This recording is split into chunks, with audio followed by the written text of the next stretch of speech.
We are inside Black and Gold. Steve Geller along with Jeff Nowak in Week 10 edition, getting ready for the Minnesota Vikings high noon. You can hear that on WWL Saints Radio.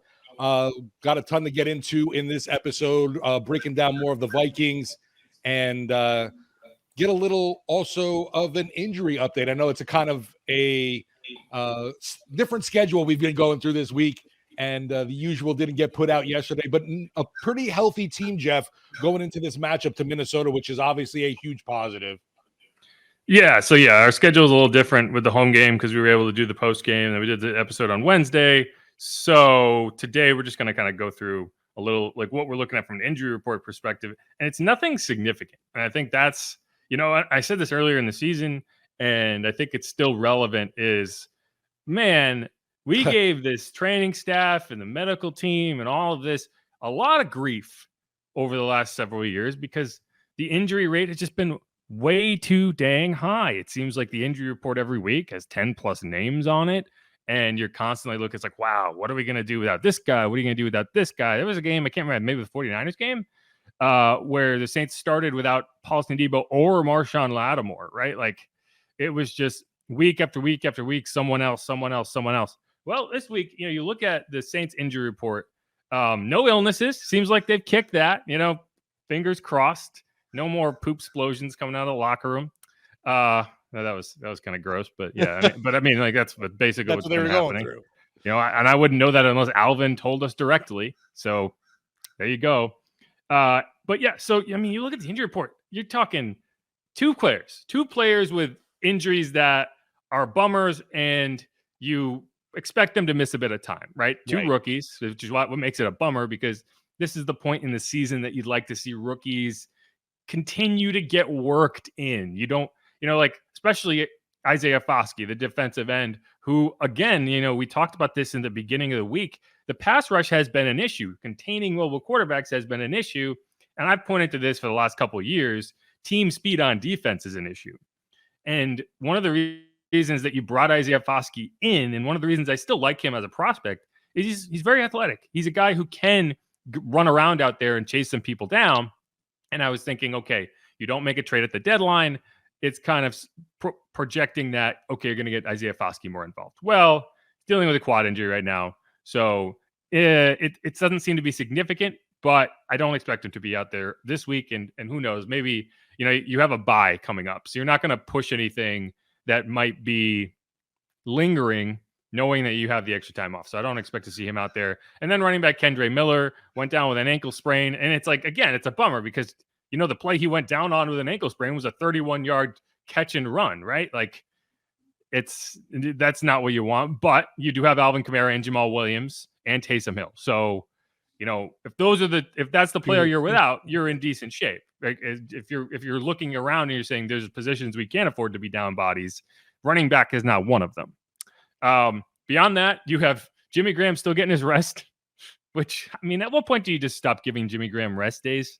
What is that? How much rest do you need you're not playing? That's my whole thing. It's like he rested all of Sunday.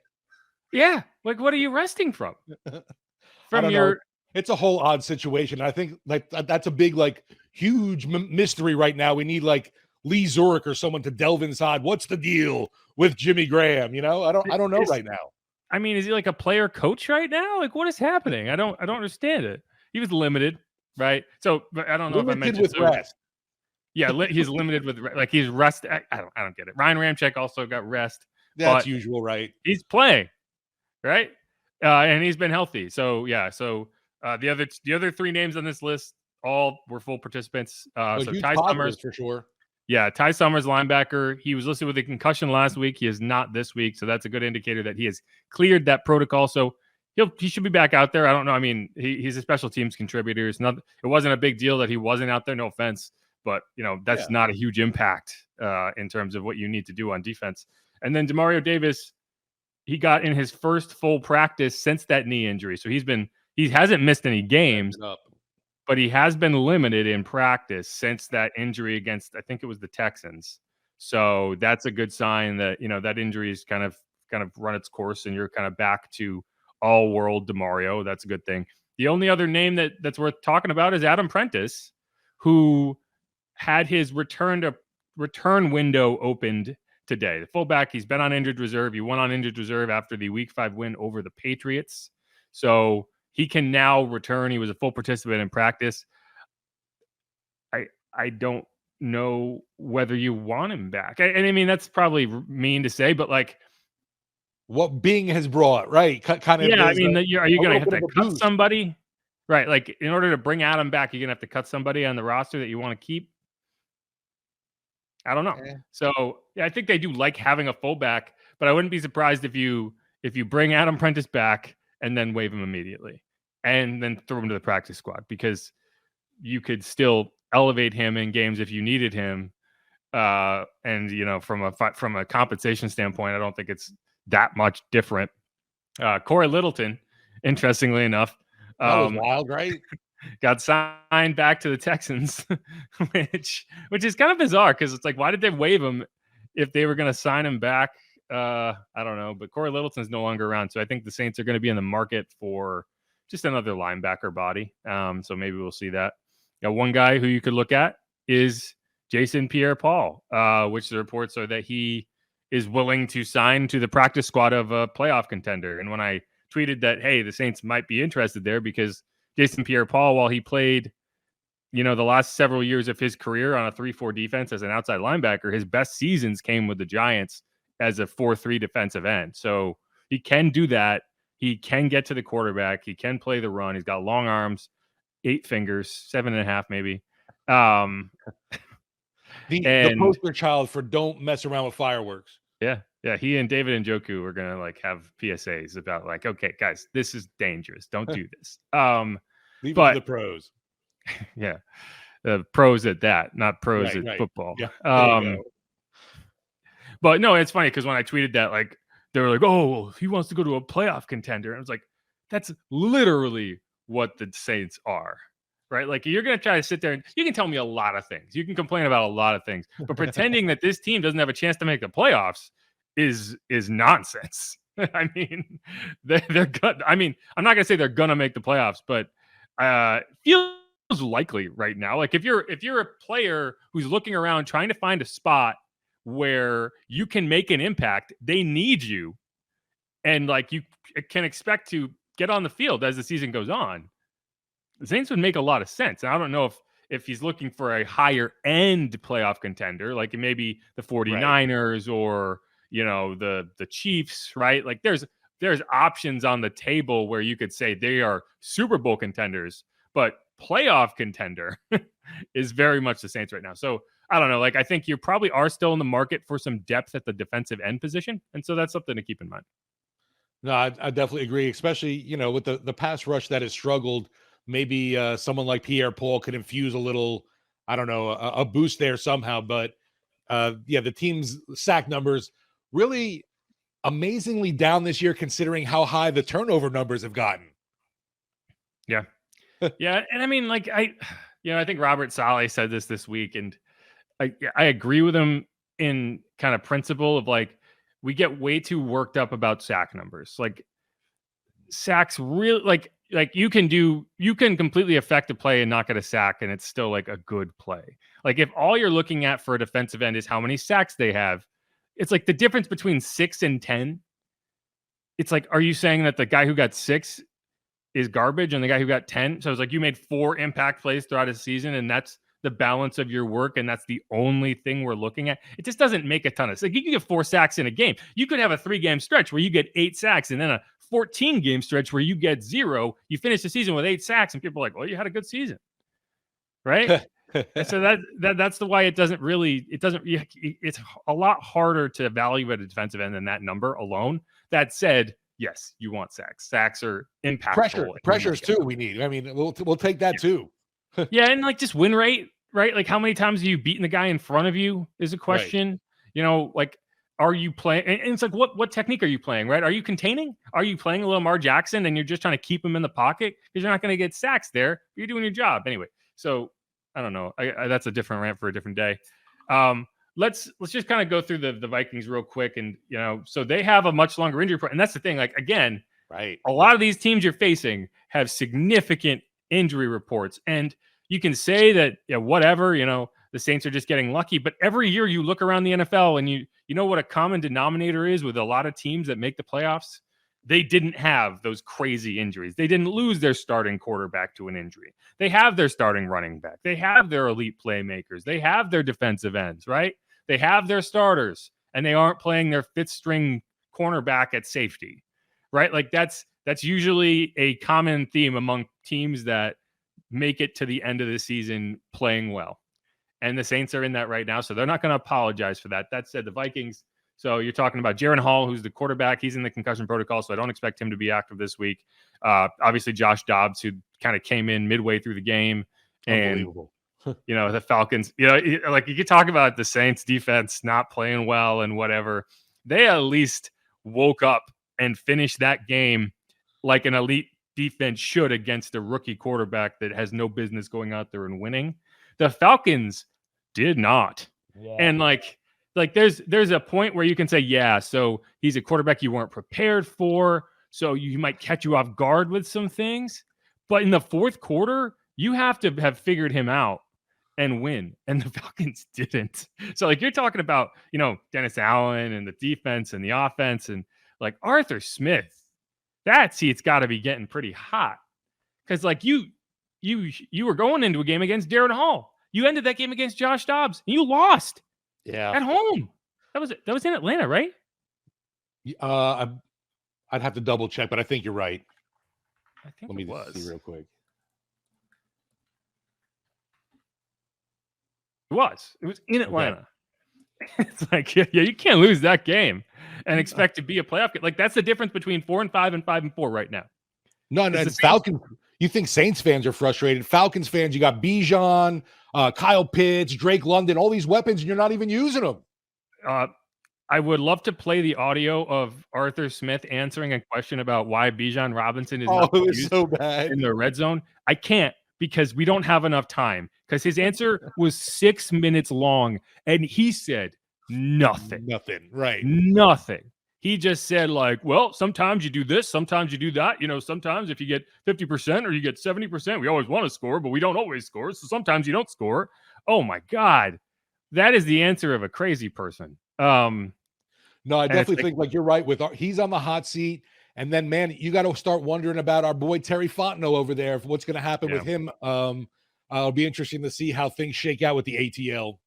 Agreed. But no, so, I mean, I'm not going to go through the entire Viking injury report, but the ones that are worth watching, KJ Osborne, really good, not a receiver that a lot of people talk about, but he is a good receiver. He's a player that if he's on the field, you have to account for. He's going to be one of their high, especially if there's no Justin Jefferson, which I don't expect it to be. We'll get to that in a second.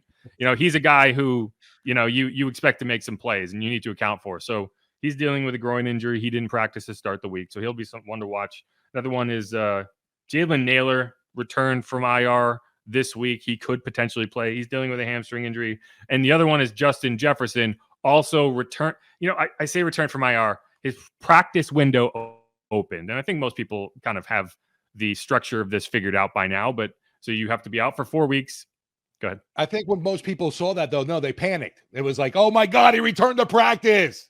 Well, it's like, of course it happens the week against the Saints. But like we knew this was going to happen, right? Like because the way IR works is you have to be out for 4 weeks and then you have 3 weeks where you can practice and not be added to the active roster. So, I mean, if the Vikings think that he's going to be able to return by December, yes, he's going to come back this week regardless of whether he's ready to play this week. And Kevin O'Connell did say that he does not expect him to play. So like there's a chance he plays.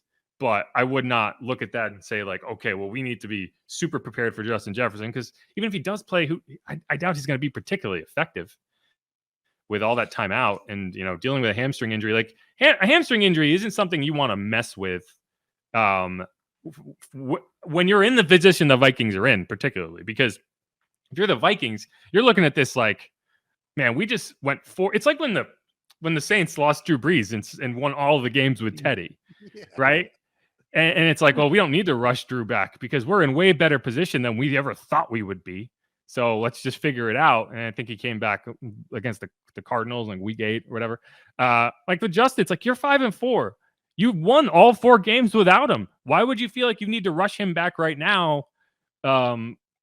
Just for this game, just because you can, when, like, worst case scenario, you're 5-5 and you're getting Justin Jefferson back at whatever point you get him. I don't know. So I don't expect to see him, but that's something to watch, obviously, and you can kind of go from there.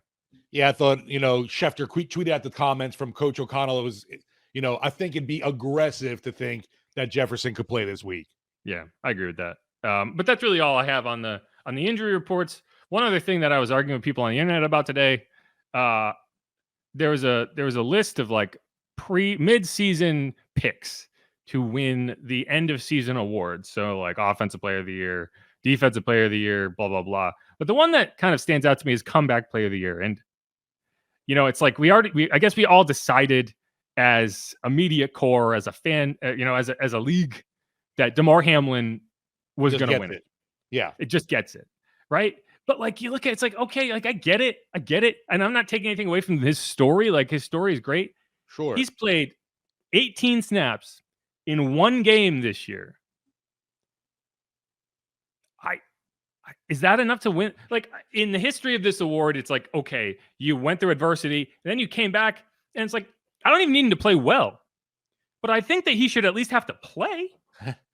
Like you're talking about a guy who just hasn't played. And like, I don't think it takes away from Damar Hamlin to say like, no, there's people who are probably more deserving of this award, right? Like that have played. And it's right. Like, it's not all about Michael Thomas. You're just there. Yeah. I mean, like, and I get it. Like he's going to win it because it's the right PR move. Right. Right. Like I get it. I understand it. I still don't agree with it. You've had trolls coming after you for saying he shouldn't.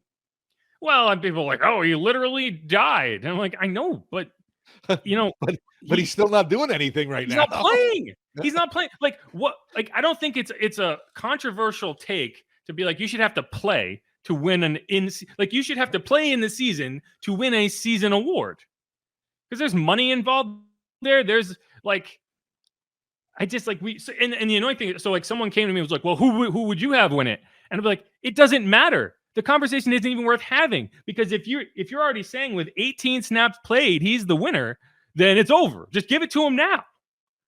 Right? It's just strange to me. And I just think it takes away from the conversations we could be having about players who also had very difficult seasons and came back and have played very well. Right. And it's kind of a homer take from me because I think people aren't talking enough about Mike Thomas and what he's been able to do this season after missing effectively 3 years of football with various injuries. And he's now played in 9 games. And no, he hasn't been a supernova. He just had his first game ever without a catch, but he did play the entire game. Right. And like, so you could talk about Tua, you could talk about Josh Dobbs, you could talk about Mike Thomas, but like just giving it to Damar Hamlin because he's Damar Hamlin, I just think that's unfair to other players. And like someone was like, well, what examples do you have of guys who have dealt with what he did and came back? And I'm like, this is the NFL. You have serious, like life-threatening injuries, not all the time, but a lot. Yeah. A good amount. Like that's part of the reason it's so dangerous to play in the NFL. Like Ryan Shazier didn't win it. He came back from like a paralyzing injury, didn't really play. You could have given the award to him. You didn't do it. Like look at the recipients of this award and show me the winners who won it without playing. And I don't know. Like I just think it's reductive for the league to just look at that and say he's going to win this award that is supposed to be about coming back to the game and succeeding in a way that people probably didn't think you could. And by that definition, sure, you could say just getting on the field for 18 snaps, fine. But I don't know. Yeah, like, and I get it. Like, again, I'm not taking away from the Damar Hamlin story. I just don't think that saying he gets this award regardless of anything that happens is I don't know, fair to the other players who have dealt with stuff. No, you just mentioned Tua, and to me, yeah, Tua's more deserving. Well, look at Tua. I mean, the guy had multiple concussions. Like you're talking about his career might be over, right? And the hands on the field, that was all scary. Defensive response, like stuff like that happens. This is not a league where, it's like the NBA. If someone went down like that, and it's like, yeah, this is the first time you've ever seen anything like that, where someone gets carted off the field and you're like not sure what's going to happen, right? Like it's like at least once every couple of weeks you see like a thumbs up from a guy on a backboard, strapped to a backboard, and you're like, okay, God, thank God he's alive, right? Like, I don't know, and I'm gonna come off as the dick here because I don't like I'm not like just jumping over a barrel to hand an award to a guy who deserves a lot of credit, right?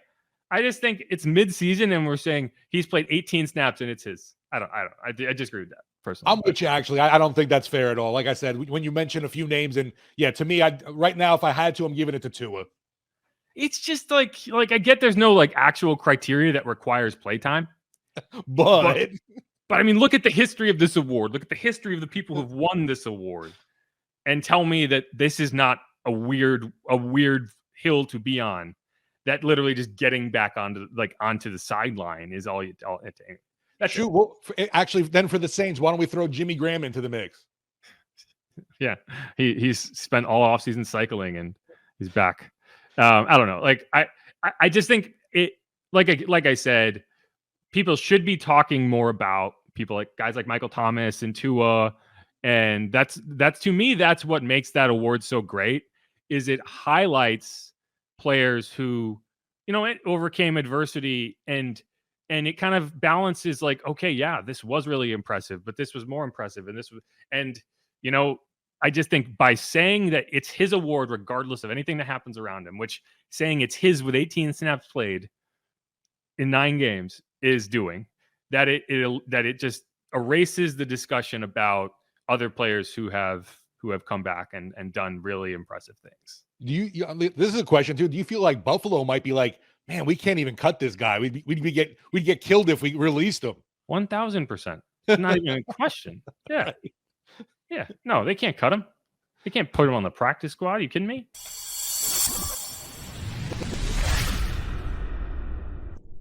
And we're back here on Inside Black and Gold. I am Jeff Nowak alongside Steve Geller as always, and we're getting you ready for Saints 5-4 at Vikings 5-4, and we're bringing in Sam Ekstrom, the executive producer of Lockdown Sports Minnesota. He also hosts a mess of podcasts up there and does play-by-play for Gophers hockey. How you doing today, Sam? You staying warm?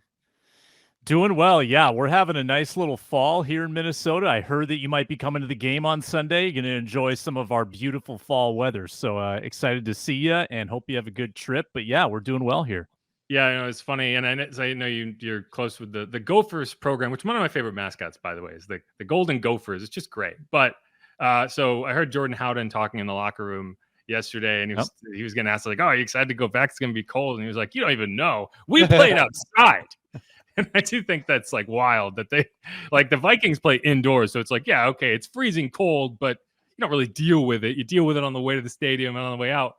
But, playing outside in that must be wild. I think the Vikings actually did when that stadium was being built, if I'm not mistaken. Yeah, the Vikings had 2 years in the Gopher Stadium while U.S. Bank Stadium was going up, and they played some epic games, including the wild card against Seattle, where Blair Walsh missed the kick, where it was about -6 actual temp, -20 wind chill. That was the Teddy Bridgewater game, right? That was Bridgewater was the QB. Yep. Yes. I would say he wasn't the big storyline in that game. That was the Blair Walsh miss. Sure. At the end. Right. But yeah, that was a Teddy Bridgewater led team. And it was, December, like college football players don't play outside in December, right? The season ends by Thanksgiving. Yeah, Vikings played some stupid cold games in that stadium. It's a little nicer now. But Jordan Howden, by the way, biggest interception in like the last 30 years of Gophers football when he beat Penn State with an interception a couple of years ago when they were top 10. That was huge. Gotcha. Well, yeah, the only the other vivid memory I have of Minnesota football, other than the he who must not be named kind of play that we're not going to talk about, is the stadium collapsing. Remember the bubble stadium kind of falling? 2010, the year where everything went wrong. Like that was only like the 4th craziest thing to happen that year too, because Brett Favre got caught texting photos of private parts, and they had a game snowed out in Philadelphia and had to play on a Tuesday. They had Randy Moss show up and insult a catering staff and then get cut the next day. Like it was bizarre. And then, stadium collapsed. Oh, yeah. Too. Yeah, it's the world was not meant to be in the North. That's all. That's just what I usually say. But okay, let's get into this topic. And the question that everyone's asking is, so Josh Dobbs shows up middle of the week. People are calling him the Pastronaut, right? Like this guy is just this really intriguing figure. He's actually teammates with Alvin Kamara in college at Tennessee. And you just, he's showing his teammates his cadence on the sideline. Then he goes out there and beats the Falcons. And I guess the question is, what's the confidence level in this Vikings team right now? It just feels like this is a team that finds ways to win. It did it all last year. Even this year, it's like, oh, they lost Justin Jefferson. Suddenly they go on a 4-game winning streak. So what is kind of the key here? Is it all Kevin O'Connell? Like, what's the deal? Yeah, O'Connell deserves his flowers for calling probably his best game as an offensive play caller. I mean, that was incredible. And he deserves, maybe not as much credit as Dobbs, but a good chunk of that for talking him through what he had to do on the fly in real time. Who's not confident about the Vikings is Vegas. Vikings are underdogs in their building by 2.5 points. And you always look at that with a little healthy skepticism and say, okay, well, why does Vegas feel this way? Because they're usually pretty spot on. And I think it's just sort of a realistic approach to saying, hey, we don't believe in fairy tales here. We believe in probabilities and data. And the probability is that a backup quarterback this fresh in the system is not going to be able to duplicate that for multiple weeks. It'd be naive to say that having an extra week suddenly gives Josh Dobbs a great handle on this offense. It took Kirk Cousins a year to figure out this offense with Kevin O'Connell, and he's very diligent. So I think Dobbs is still in the elementary stages of learning this Kevin O'Connell scheme. There's no way he's going to have it all figured out at this point. And if he can't scramble out of issues the way he did against the Falcons, that was everything. Dobbs got out of so many bad situations with his legs, and I'm not sure that's a sustainable way to look at it. So he's going to have to deliver from the pocket. He's going to have to, execute for a full 4 quarters now with an opponent game planning against him. And I think that's a tough task. So I understand why the outside confidence might be fairly low. I think internally confidence is high. But we've also seen this Vikings team come off big emotional wins in the past and then have a big letdown the following week. That's kind of human nature. So I'm walking into this game very cautiously.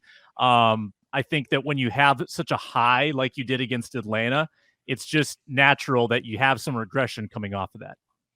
No, to see Josh Dobbs rushing yards last game is a strikes fear into the hearts of Houdats because, man, it's been rough for just about any kind of mobile quarterback against the Saints this year. They've been able to rack up yardage. But other than that, the Vikings, I know run game has really struggled this season. Obviously, some injuries. But I don't think, obviously, like missing someone like Dalvin Cook right now, you're seeing he hasn't really done anything with the New York Jets. What's going on with the run, the ground attack there in Minnie?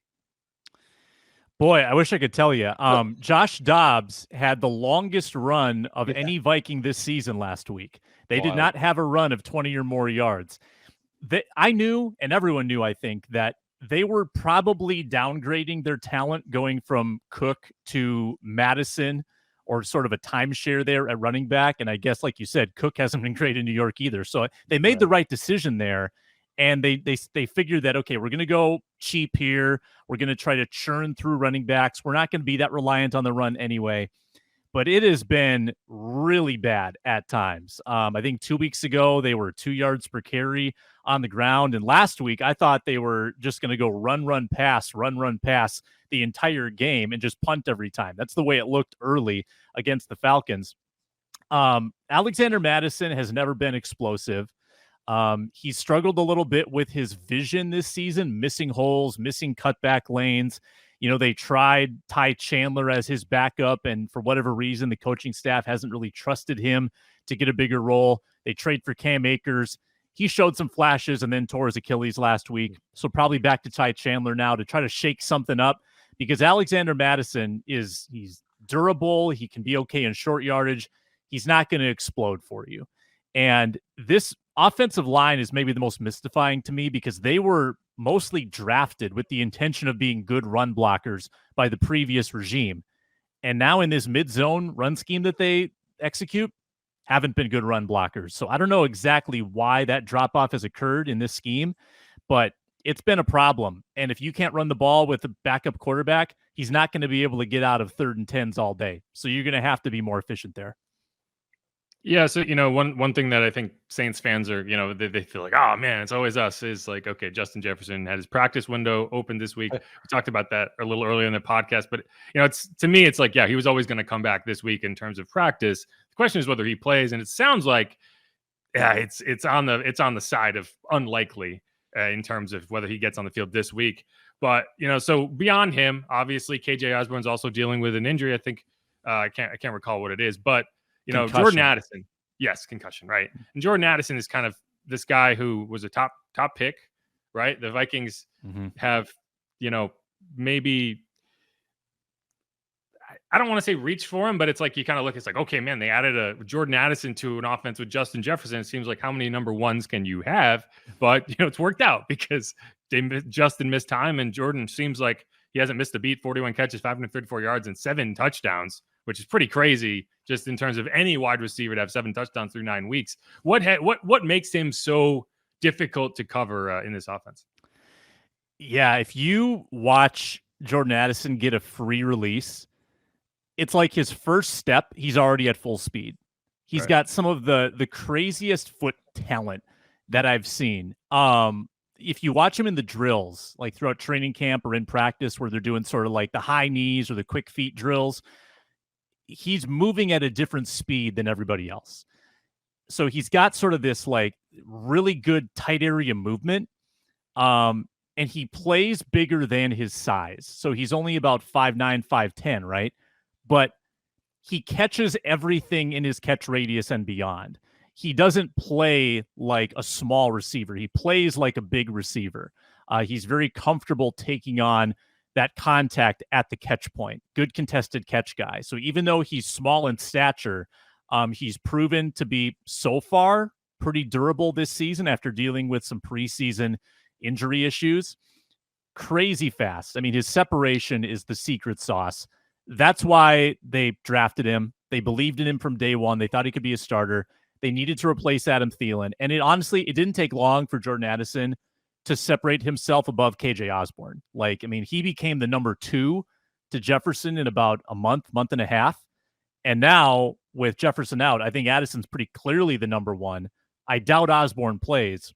So all the attention is going to be on Jordan Addison. And that'll be interesting because I think now if you're devoting your best against Addison as the number 1, that'll be a real test for Jordan, probably his biggest test of the year against a good secondary that you have. Obviously, looking at another weapon on that offense, TJ Hawkinson. How's he feel like he's been doing year 2 with that offense? And how surprising was it that they were able to do you never see that trade within the division, and it's just questionable. I was like, wow, I couldn't believe Detroit was willing to give up that weapon to face him twice a year.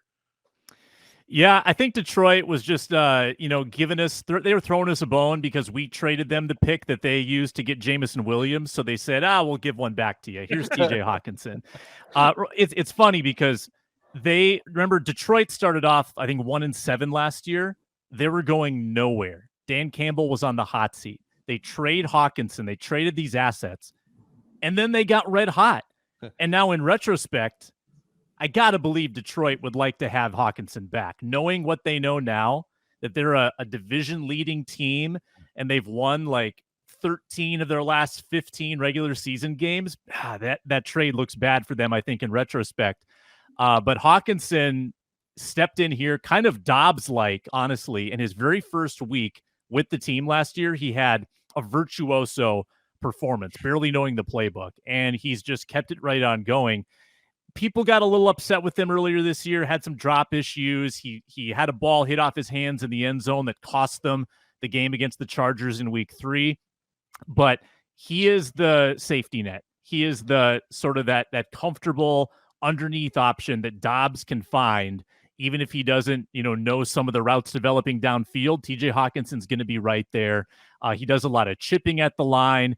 He's got good contested catch ability, big, catch radius. He's just reliable. He's going to be good for 6-7 catches and 60 yards a game very consistently. And he's been playing through some oblique pain, some rib stuff going on right now. I think he's going to be good to go Sunday. But he's been a wonderful safety net for this offense with Kirk Cousins before, and now it looks like Josh Dobbs going forward. So one unique thing about this Vikings defense is, it has an elite pass rusher in terms of, I think Danielle Hunter, I almost said Danielle. Danielle Hunter has 10 sacks. I think that might lead the NFL at this point. Yes. But it's also a team that blitzes more than any team in the NFL. And so I'm curious. So this Brian Flores defense, obviously it's very amorphous. Like, you're showing a lot of looks. You're not bringing everybody. You're dropping out. Sometimes you're bringing everybody. Sometimes you're bringing nobody. Has that been kind of the theme for this defense? Is pressure, pressure, pressure, and when you can't get pressure, it can open up a little bit, because I think that's kind of what that would lend you to believe is if you're not getting pressure with Danielle Hunter or these blitzes, there's probably some room to work on the back end. Yeah, it took about a month for this to kind of come into shape. There were a couple games against elite quarterbacks early in the year. Justin Herbert in particular, Patrick Holmes to some extent as well, where they brought the blitz very liberally. And you're going up against some of the best quarterbacks in the league against the blitz. Like, Herbert has killed blitzes forever, and they blitzed him like an absurd amount, and he torched them. And people were saying, well, you're bringing all this pressure, but you're not getting home. But over time, they've gotten a little more effective at getting to the quarterback. Hunter is heated up, obviously. The secondary seems to put themselves in a lot of advantageous positions, and it's really come together the last 5 weeks. Granted, they've played some backup quarterbacks that have made them look good. They played Bryce Young, who made them look really good. Tyson Bagent, Taylor Heineke, like, that's going to make your defense look better. But you see this group coming together very cohesively, where there's really only one star. Danielle Hunter's a star. Harrison Smith, in the twilight of his career, he's a good player too. But you just have a lot of solid players throughout, and they're all looking. The guys that were around last year in the Ed Donatel defense are almost universally looking better under Brian Flores. And that aggression, blitzing 50 to 60% of the time, that confuses offenses, and it gets quarterbacks off their rhythm. Derek Carr has been pretty good against the blitz this year, but I think they're going to, he's always been a very aggressive deep ball thrower. I think they're going to force him to make those quicker throws, kind of like he did against Chicago last week, and make them drive the field on you. They're not going to let him beat you with one big throw. Yeah, one other statistical thing that I think is interesting is I just looked this up. So the top 20 tacklers in the NFL, 19 of them are linebackers. The only non-linebacker is Cameron Bynum, who's a safety. And so I'm just like curious. So what has it been about this defense that has its safety making 80 tackles? 80. Yeah. Yeah, well, the Flores has been the safety whisperer, and they play 3 safeties on most downs. Bynum, so he's basically a small linebacker. Harrison Smith, but not Bynum though. Bynum is more of a true safety. Josh Metellus is the wild card. Metellus is going to be the rover that plays a little linebacker, a little slot, a little safety. He's on the field a ton, but Bynum is having a career year, 3rd year in the league. He's really taken the leap. And he's one of those guys that is always around the ball. He's dropped a couple interceptions as well, but I think he's got 3 picks this year. Could be 6. He's had a really terrific campaign. He's been shown a lot more physicality, kind of crashing downhill in run support. And that's where tackles for guys in the secondary aren't always good representations, because it means that people are catching the ball close to you and then you're wrapping them up. It means that the ball is there. Right? But correct. But if you look at the analytics would show that Bynum is truly, earning these tackles. He's getting run stops. He's been really supportive in the outside run force. So I think that that's a legitimate 80 tackles there for Bynum, where he is one of the best players, if not the best players, at least aside from Danielle Hunter on this defense. You mentioned in the beginning with Josh Dobbs and the offense, obviously. What are some of the key factors you think for this team, for the Vikings, to be able to, they're 2.5-point underdogs right now in Vegas at home. And the outlook, like you mentioned, it's that, can this guy do it another week in a row for this team, or is he going to come back to earth? But what do you see as the biggest factor for Minnesota to be able to pull out the victory this week? Yeah, just take care of the ball. That's been their problem all season. They're 29th that's been a big plus for the Saints there. Taking it away. Yeah. What was it? Were the Saints a +5 last week against Chicago? Right. That was nuts. Sure were. Yeah. And, the Vikings have fumbled away a lot of games. It's not like their quarterbacks have made terrible decisions and been turnover prone. They've just fumbled. And it's been a bunch of different culprits. It's been Justin Jefferson. It's been Brandon Powell. It's been Alexander Madison. And Josh Dobbs last week fumbled 3 times, lost 2. Right. Yeah. Got to hang on to the ball. And usually, fumble luck, quote unquote, that's something that kind of regresses back to the mean. So if you do it a bunch, it's probably not going to continue that way. And the Vikings are just waiting for that to sort of settle down. You can only emphasize it so much in practice, but at some point you just got to stop fumbling. TJ Hawkinson's fumbled. I mean, you can look at half a dozen different players that have put the ball on the ground, often at very inopportune times. That's how you stay in the game, is you don't turn the ball over. So if Josh Dobbs can play turnover free, I think they've got a very good chance to win this football game. But Dobbs is a little bit of a high variance quarterback. When you're mobile, you put yourself at risk to fumble the football more. He has, made plenty of mistakes in his tenure with the Arizona Cardinals. So I think we've yet to see how Dobbs fares in maybe a little more stable offensive system. He wasn't set up for a lot of success in Arizona. Now that he's got more around him, a better infrastructure in Minnesota, can they mitigate some of those mistakes that he might have made before? That's going to be the big question for me. Yeah, the game that stands out just because it was national televised game and I watched it was week 2. I think it was Thursday Night Football.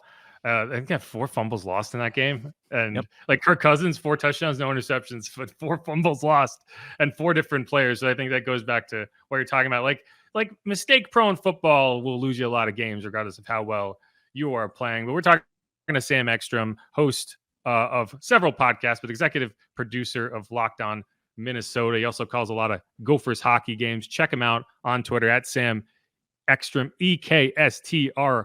And then final question before you go: what is your score prediction for this game? Is the Vikings run going to continue in week 10, or do you think the Saints get it done? Yeah, I guess I'm going to go the homer pick. Vikings have had the Saints number. Don't need to tell you guys that, but 23-20 would be my final score prediction. I sense a late field goal coming. Vikings haven't had sort of the walk-off field goal situation yet this year. I think that maybe this is the week for it. So 23-20, Vikings over Saints. Josh Dobbs runs for a touchdown, throws for a touchdown, also throws a pick 6 in the game. That's my very specific prediction. Ooh. See, I don't know what you're talking about because I have blocked every memory of Vikings Saints games from my brain for the last five plus years. So I mean, I don't even know what you're talking about. Anyway, thanks so much, Sam. Appreciate you coming on here as always. Thanks, guys. Thank you, man. Thanks again to Sam for coming on. I think again, it's like I think the Vikings are kind of playing with house money right now. And the Saints, one of these teams is gonna come out of this game feeling real good about themselves, and they're gonna be 6-4, and they're gonna be like, man, like a lot of stuff has gone wrong, but we figured it out. We're on the right track. And the other team's gonna be like, although like maybe not for the Vikings. I think, like I said, the Vikings are gonna be 5-5 if they lose, and feel like, well, we are way better off than we should have probably expected to be, knowing that we were without our star wide receiver, and going 1-1 with Josh Dobbs in there is probably a good thing. Anyway, I think it's a really interesting matchup, and I think it's going to come down to whether the Saints can stop Josh Dobbs from running. That's definitely scary considering what we saw him do last week. And yeah, I mean, I couldn't believe what we saw out of Bagent with the Bears. I didn't think he was going to be that mobile, for crying out loud. Amazing what a game against the Saints will do for you. Although Josh Dobbs, he is the second most rushing yards of any quarterback this year. I know. I'm surprised by that. Only Lamar's ahead of him.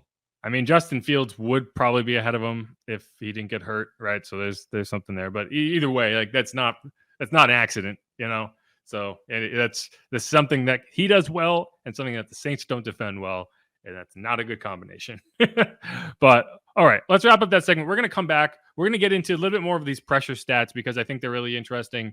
And then we're going to pick some my guys who we think are going to get the job done. But all right, I'm Jeff Nowak. He's Steve Geller. This is Inside Black and Gold. Stick the heck around. What else are you doing?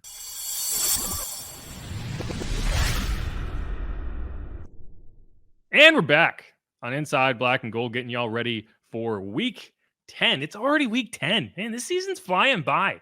Crazy what, it's like time flies when you're having fun, but so much of the season hasn't been fun. So why is it going so fast? I don't know. Because it's football and, it always goes by fast. We always, the ramp up to it.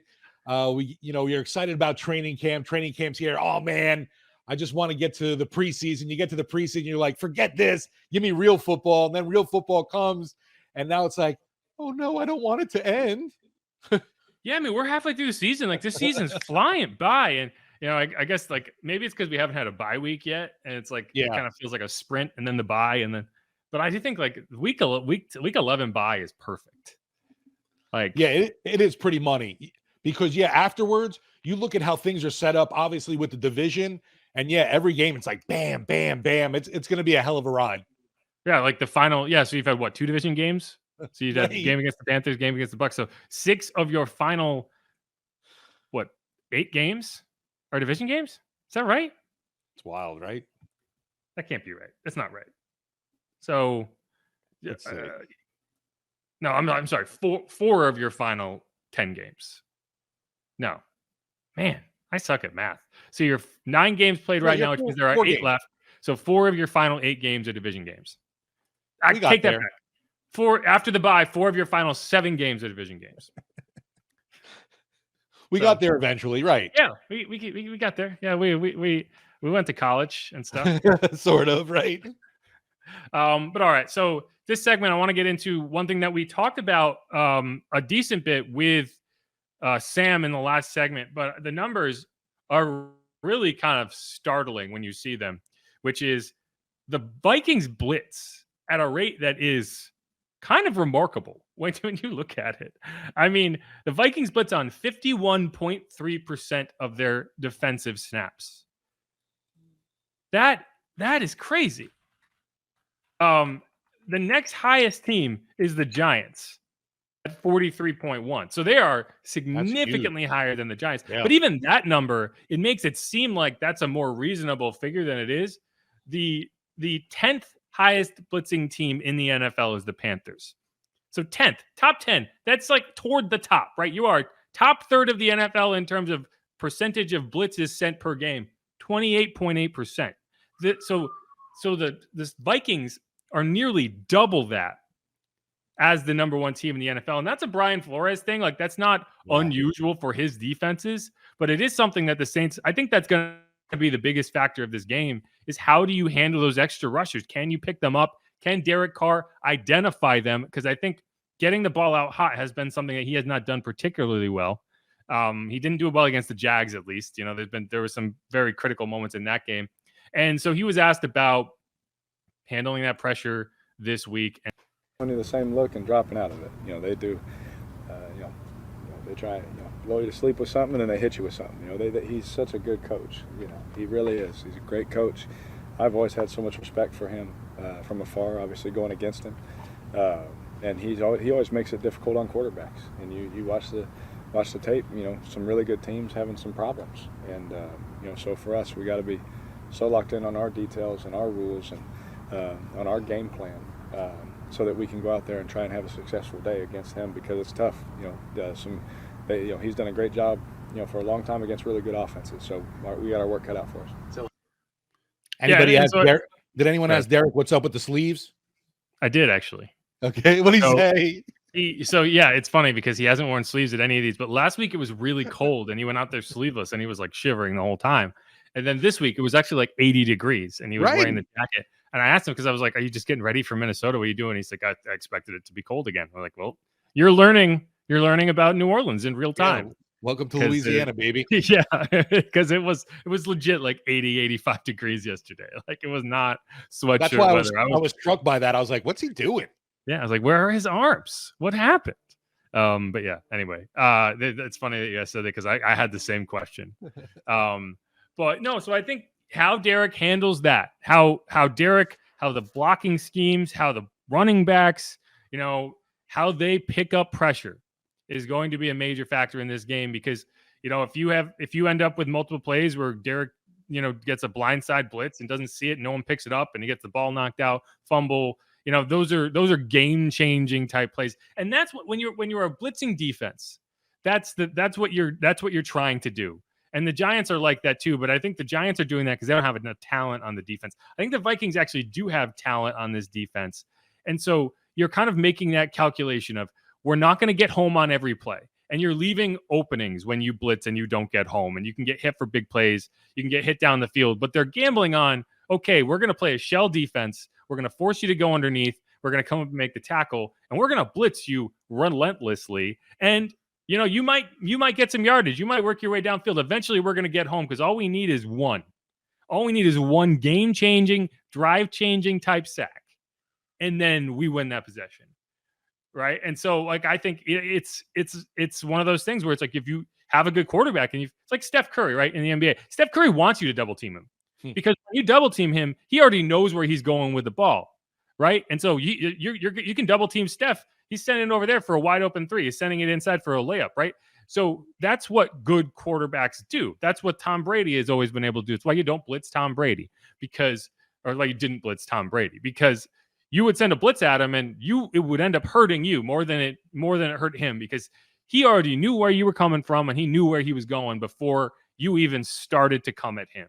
And that's where you can beat slow quarterbacks. You can beat quarterbacks who aren't reading things correctly by doing that. You will lose to quarterbacks who know what they're doing. So that's where the Saints need Derek Carr to be a 10-year veteran, right? This is why you don't go with a rookie quarterback. This is why you go with a veteran because he's supposed to be able to find these situations and find the weaknesses and exploit them. And so hopefully he can do that. And if he can, I think the Saints win this game. Yeah, luckily we've been seeing huge improvements in the offensive line. Watching that film breakdown I mentioned before we got on the air. Chase Daniel and Drew Brees. Yeah, that was great stuff. Enjoyed and you mentioned the past episode, obviously, about Jamal Williams. Also seeing Alvin Kamara be able to pick up those blitzes. That's gonna be huge too, obviously, in this matchup. Yeah, no, and that's something that the Saints have done well the last few weeks that I don't think they did particularly well earlier in the year, which is just picking up pressure and giving Derek, because it's like you don't need 5-6 seconds in the pocket, but you do need that extra half second to just allow someone to come open so you're not throwing into a tight window. So you're not just trying to complete 5 yards and a big hit. You're trying to get someone on the run for a big play. And it's like the touchdown, right? I know they broke down that play on the film review. One of the reasons it's a touchdown and not a ball in the dirt or a sack is because Jamal Williams picks up the pressure and gives Derek just that extra half second that he needs for Olave to win. Because he's going to win. It's just a matter of how long it takes. And he's going to win pretty quickly because Chris Olave is a very good route runner. But again, you can't just throw that because you have pressure. You have to allow it to develop. So yeah, I think that's this game. Like, I think Saints fans are going to watch this. There's going to be points in this game where they call the right blitz against the right play, and it just looks like, man, the Saints had nothing, and it's like you just gotta, like, that's what's going to happen. And Pete Carmichael, we mentioned Derek Carr has to do a good job of that. Pete Carmichael also has to do a good job of making sure that he's not putting his team in a bad situation by not calling plays with the expectation that you're going to be blitzed on a high majority of them. And there's going to be a lot of checks. There's going to be a lot of hot reads, that sort of thing. And that's on the quarterback, but it's also on the offensive play caller to put his team and players and game planning and get them in the right position. So that's going to, like I said, we can go about it from any different angle we want. If the Saints don't handle the pressure in this game, it's going to be a long day for the offense. No, yeah. Hopefully we see some pressure from the Saints defense, obviously, and not pressure that's going to end up running past the quarterback in Dobbs, allowing him to break free for a big gain. Agreed. One other thing I want to mention before we get into our guys is Pro Football Focus. They went ahead and put their mid-season Yeah, all-pro list Good. out into the world. Way to pick that up. Yeah, I forgot to mention that one. There is one team with multiple players on that list. Can you guess who it is? Can you guess which team that is? Oh, is it the 49ers? You'd think. Nope. It is the goddamn Saints with linebacker Demario Davis, who suddenly is now all-pro material after all these years in the NFL. Now everyone's like, oh, he's an all-pro. Well, guess what? He's always been an all-pro. You just haven't picked him. And then Paulson Adebo at cornerback, which, man, what an accolade for this guy who fans were telling me wasn't even going to win the starting cornerback job early in camp. He has been legit. And, we talked about this. We don't need to talk about it again. The Saints are so comfortable with him at cornerback that it's like if Justin Jefferson was in this matchup, like I was talking to Tommy Tucker this morning, and he's like, oh, well, it's kind of a bummer that you won't get to see the Justin Jefferson-Marshawn Lattimore matchup. I don't think you would necessarily have gotten that. Even if Justin might play, or even if Justin doesn't play, like I don't think that they're going to shadow. I think they're only going to shadow if they feel like they have to, because it does put you. It's like think about it. Like, why do you have your right tackle play right tackle and not left tackle? Because playing on the right side of the line is different from playing on the left side of the line, right? Like, you don't want to just be switching them around because it changes things, and it's a complicated thing to try to flip that over and over again. If you can hone in on one specific set of techniques and details, and you can just do that at the top level, that's much easier than trying to switch sides of the field and trying to figure out who we're mirroring here and okay, you're on the right side. The simpler you can make defense and be successful, the better you are. The more complicated it is, like you talk about the blitz. One of the reasons the Giants blitz the second most in the NFL is because they don't feel like they can cover with their base, just simple defense, right? Like, they feel like they need to throw wrinkles at you to get the quarterback off his spot because they know that they can't play defense without that. Whereas the Saints, they're the 20, I think they blitzed at the 23rd highest rate in the NFL, something like that. They're way down toward the bottom. It's because they feel like, and you look at the pressure rates. Well, why don't you get a ton of pressure? Because they feel like they can cover. Yeah. And so I think that's a big part of it. But Paulson Adebo and Demario Davis are both on this list as all pro candidates from Pro Football Focus, and I think that's very impressive. No, I think that's awesome too. And like, I didn't even realize that, looking at it, it didn't click for me. It's like they're the only freaking team with 2 players. Yeah. There's a lot of good players out there. Bravo to the black and gold, baby. Some of the other ones, the funny thing is, like, there are 2 players that play in the same stadium in Dexter Lawrence and Quinnen Williams, the 2 defensive interior players, both very good. Myles Garrett's the edge rusher. Myles Garrett and Nick Bosa are the edge rushers. The other linebacker is Roquan Smith. The cornerback is Jalen Johnson. And I think he probably a lot of this comes down to, holding Mike Thomas without a catch last week. That's probably a pretty big feather in his cap for this. Falcons safety Jesse Bates, Miami Dolphins safety Javon Holland, and there's a flex, and that's Trent McDuffie. But the Saints defense, while there have been struggle points, it has also been very, very good. Like all we sit here is complaining about rush lanes and how slow starts, and it's like, in the end of the day, you're talking about a game where they let up 17 points. And that was one of their lesser defensive games. Like, I don't think they played particularly well. They forced a bunch of turnovers, and they held the Bears to 3 points in the second half. So, that gives you, it's like one of those situations where you look at the individual drives and you're like, man, this didn't look that good, didn't feel that good. But then you kind of look at the balance of it and how it all shaped up. And it's like, this defense is giving you opportunities to win games. And then the offense has to hold serve and do that on their own right and take advantage of those situations. But I think you are in very good position in terms of how the defense is complementing the offense and vice versa. At a certain point, you'll start to put it all together. And if you can win games while you're getting to that point, that's, take advantage of an easy schedule and go to the playoffs and win a game, right? Like that's all you can do. And I've had people tell me, it's like, well, they don't really have a chance in the playoffs. And it's like, what are you if you get to the playoffs, you have a chance in the playoffs. Don't give it, like, I've watched the Giants win 2 Super Bowls, and they might have been the 15th best team in the NFL both of those years. Like, they were not the best team in the NFL. They weren't even the favorite to win in the games they won, like the wild card round, right? I think they beat the Falcons one year, and they were not. I think they were in Atlanta for that game. And it's like, that's the beauty of the NFL postseason, is it's one game. You just have to win one game. You don't have to win a series. And so getting to the playoffs is something that there is very much value in. And so, I'm rooting for it. I don't know. Do what you want. Winning football this year has been a hell of a lot more fun to talk about than what we did year one of the podcast was rough, dude. It was rough. The last 3 years have been rough. Well, we weren't Even doing the with- podcast though the previous year, but us having to do this constantly, I mean, and we're having to rehash things and go back over it again. Yeah, I mean, the track to get back on winning, and I'm obviously hoping we can get 3 in a row, go into the bye week, huge momentum boost. Obviously, you get a bunch of confidence coming out of it, and yeah, man, like we were talking about too, the rest of the way.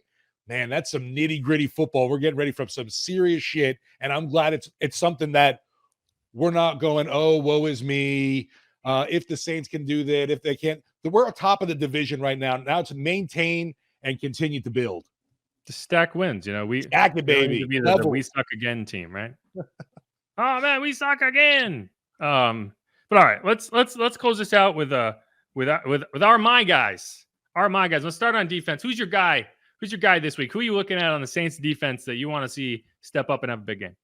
I thought Cam had a pretty good outing last game, and I know that the defense has had its issues with the pass rush, but I'm hoping that was a glimpse of more Cam to come, and we need pressure on Joshua Dobbs. Don't want to let him breaking free. I know what Carl Granderson's putting in every week. I just want Cam to also be able to match him. And I know getting home and getting the stats is not always indicative of production, but just want to see more out of Cam this year. I know he's up there in age, but still a vital part to this defense. And I think he gets going in his dad's old home today. Oh, on Sunday, I mean. Yeah, one thing that Mickey pointed out this week on WWL is throughout his career, Cam has traditionally been kind of a second half player. Like he'll have slow starts, but then so you look at 2021. I mean, you get through week. Let's see. He didn't have a sack through the first 5 weeks of the season, right? Okay. Through week 12, he had 4 total sacks. From weeks 14 through 17, he had 2, 4, 5, 8.5 sacks. Impressive. And so you ended with 12.5 on the year. And so like that's what I was saying earlier. It's like you could say, well, okay, so when he had 4 sacks, he was having a bad season. But then he had 8.5 through 4 games, and suddenly the entire season was good. So I think you kind of look at it and it's like, okay, yeah, I do want to see him continue to come like waves on a beach, continue to improve throughout the course of the season, because that's where you need to be at your best is at the end of the year, not in week 3. I don't want to see guys peak in week 3. I want to see guys peak in the playoffs, right? So that's something. But I agree. I think you want to see more out of Cam. For me, I'm sticking with the cornerbacks, and it's tough to pick on my guy because, like I said, you're playing sides. So it's not like, okay, I'm picking Marshawn because I think he's going to shadow Jordan Addison or Justin Jefferson. But my guy is going to be whoever's covering just Jordan Addison during this game. So whether it's Paulson Adebo, whether it is Marshawn Lattimore, whoever's in that matchup, I need them to dominate, and I need them to force who Jalen Naylor? I don't know who's catching passes. If KJ Osborne isn't out there, if Justin Jefferson isn't out there, I'm taking away Jordan Addison, and I'm forcing anybody else to beat me. And I guess you got to really worry about Hawkinson then, huh? Yeah, you got to figure out Hawkinson. But if I'm not having to double Jordan Addison, and I can take him away with one guy, then I can double TJ Hawkinson. And I can do whatever I need to do against Alexander Madison. This offense does not have the weapons that should scare you. So, it's like you take away their best receiver in Jordan Addison, whoever it is on there, and you figure out the rest. But that's who I'm looking at on defense. Who are you looking at on offense? Offense, it's tough. I want to say Mike T, because I'm thinking obviously after being shut out, he's going to come out and, want the ball up. But to me, I'm actually going to go Juwan Johnson. I think that he could really do something against this Vikings pressure-filled defense. that where Derek Carr has to look his way a little more often. That's fair. That's fair. And the whole, like, there was one play in that game last week that people got kind of worked up about, and because Mike had his defender fall down and he kind of jumped around like, wow, I didn't get the ball, but the ball went to Juwan Johnson up the middle of the field. And I did think it was funny that, like, people kind of looked at that as, well, why wouldn't you try to get Mike the ball? And I understand, but Derek made the right throw. And also, like, I think getting Juwan Johnson involved in the offense it's like, obviously you don't want to see Mike go without a catch in a game. Obviously, that's not something you want to see happen. But I also want to see Juwan Johnson get incorporated a lot more than he was. Like, even in the weeks he was healthy, he really didn't do much. I think he had like 6 catches. And so he's a guy who you expected to have a big year. And finally, right, you're making a couple big catches, you catch a touchdown, maybe that gets him going. Because I think the one of the issues for the Saints this year has been getting pass catchers the ball over the middle of the field. Right. And he's a guy who should be able to work in that area of the field. So, I mean, I agree. I'd like to see him get more action. My guy is going to be the guy who also had kind of a slow game, and I still don't think you've seen him have the real blow up game that we know he's capable of. And I know he's capable of it because he did it against this team on Christmas Day in 2020. Indeed. Alvin Kamara, it's my guy. I want to see one of those Alvin games, right? I want to see big time. You know, fine, doesn't need 4 touchdowns, or was it 6 touchdowns? How many touchdowns did he get in that game? I think he ended up with 5. He could have had 6, I think. I think let's see. I know, I think it was 6 and he could have had 7. That might be right too. Yeah. I think Sean ended up giving one to Taysom that instead of Alvin. Yeah. Alvin Kamara, 22 rushing attempts, 155 yards, 6 touchdowns. Yeah.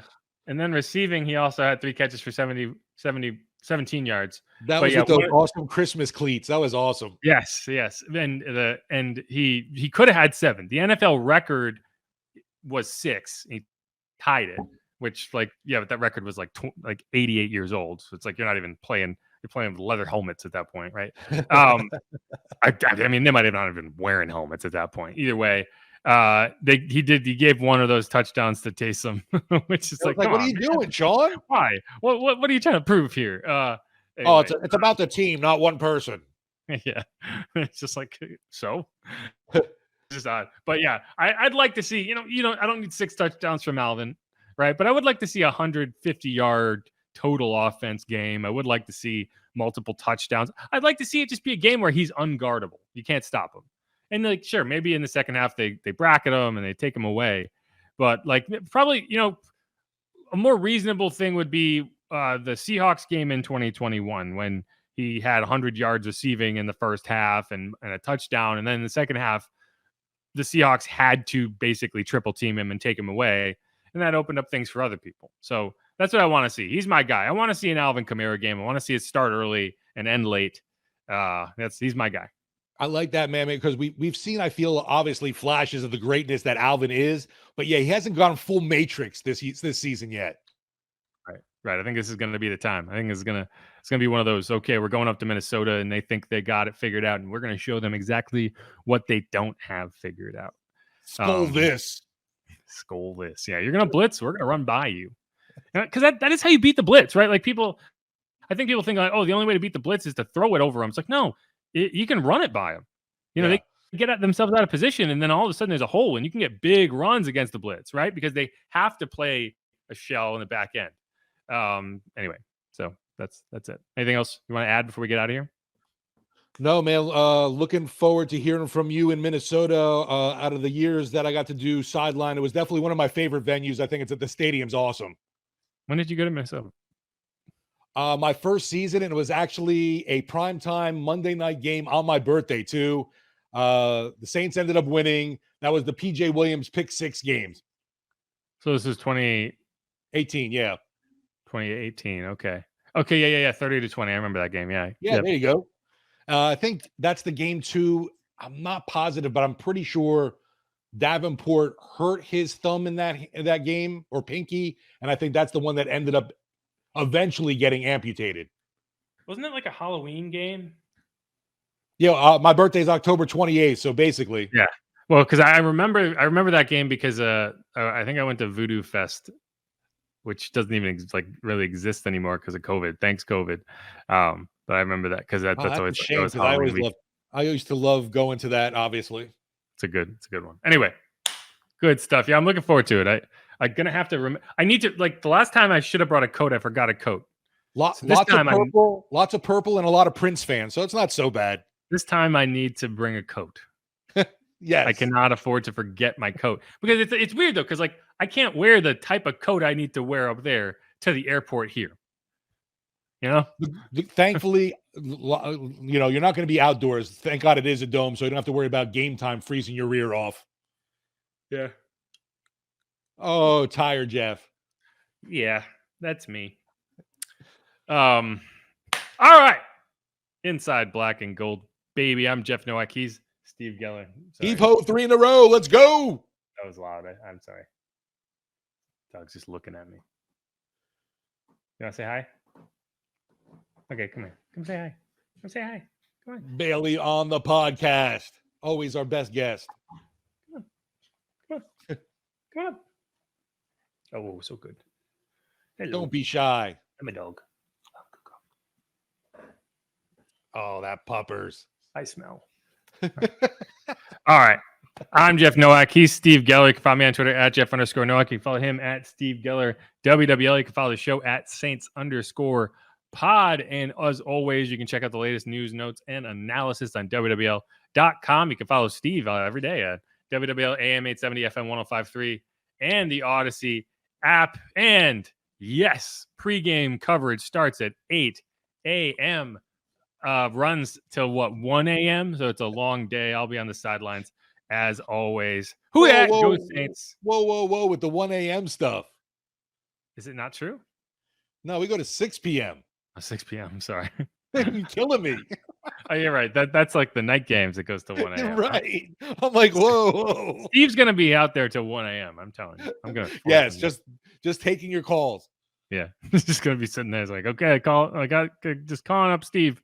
Just having a conversation. Anyway, so yeah, not 1 a.m., but either way, in spirit till 1 a.m. All right. Enjoy mini, baby. Who dat? Go Saints. Be easy, y'all. Peace. Let's go.